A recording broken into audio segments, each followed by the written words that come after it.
So today we're going to dive into the truly chilling story of Mary Ann Cotton. On the surface, she was a model Victorian mother, a nurse, just a completely respectable woman. But underneath all that, she was hiding a secret so horrifying it would eventually earn her the title of Britain's very first serial killer.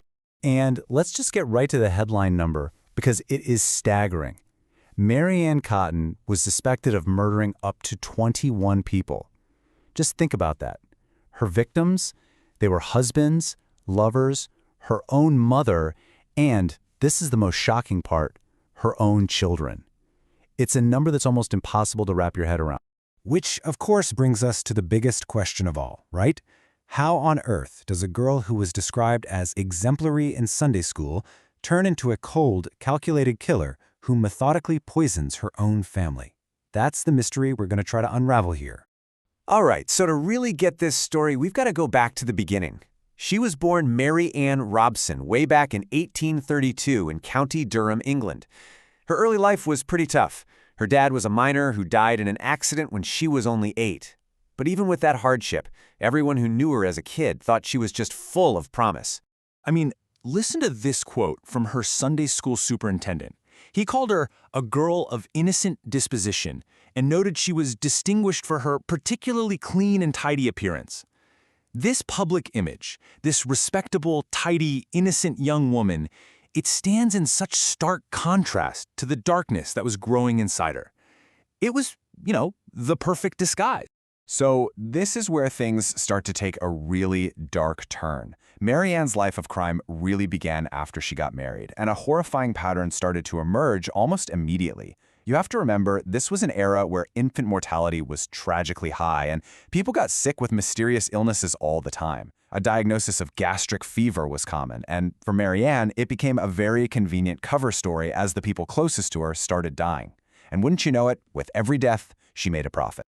Okay, so the pattern kicks off with her first husband, William Mowbray. In just a few years, 3 of their young kids died. Then, in 1865, William himself dies from an intestinal disorder.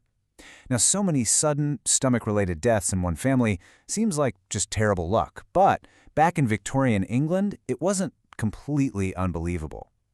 For Mary Ann, though, it was also very profitable. And right here, this is the motive.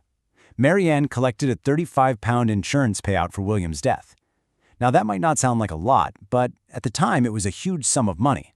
We're talking about half a year's wages for a working-class man. For a woman with very few options, this wasn't just a series of tragedies. This was becoming her business model.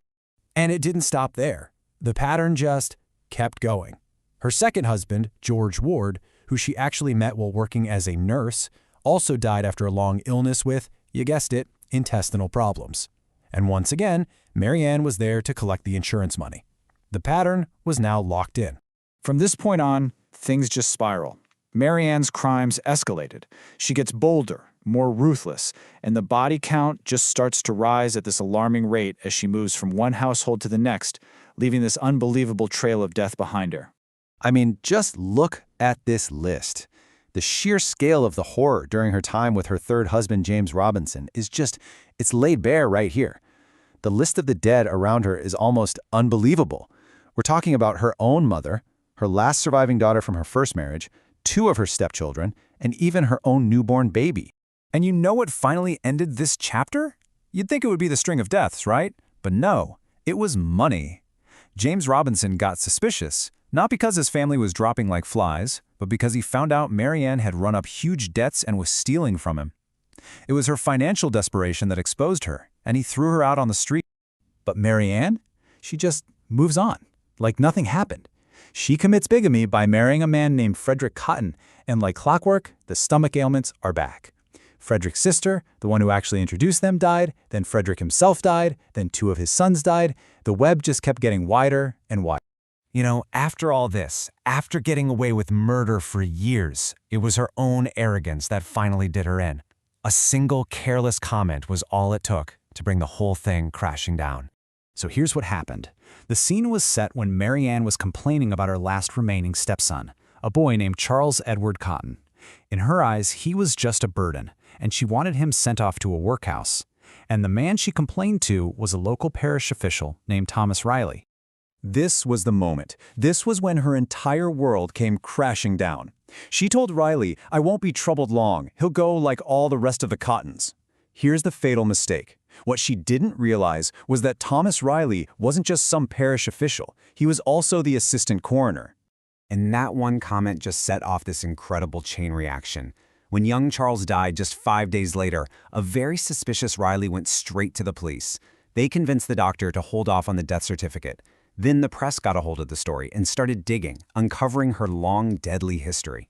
And the final nail in the coffin? The doctor had kept samples, and using the new power of forensic science, they tested positive for arsenic.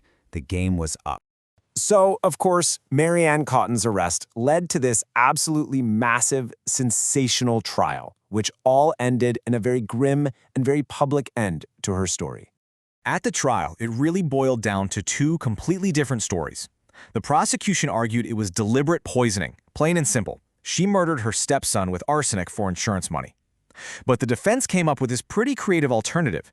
They claimed the boy had accidentally inhaled arsenic from the green dye in the wallpaper, which was actually a known, though pretty rare, hazard in Victorian homes. Yeah, the jury was not buying that wallpaper story, not for a second. After talking it over for only 90 minutes, they came back with a guilty verdict. For them, the pattern of death and the constant financial gain, it was just too overwhelming to ignore. Mary Ann's end was just as grim as her crimes. On March 24, 1873, she was taken to the gallows, but the execution was completely botched. The hangman rigged the rope too short, so her neck didn't break. Instead, she died this slow, agonizing death by strangulation.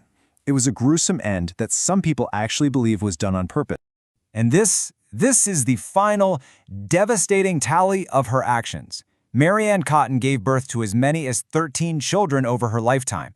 When she was finally executed, only 2 of them were still alive.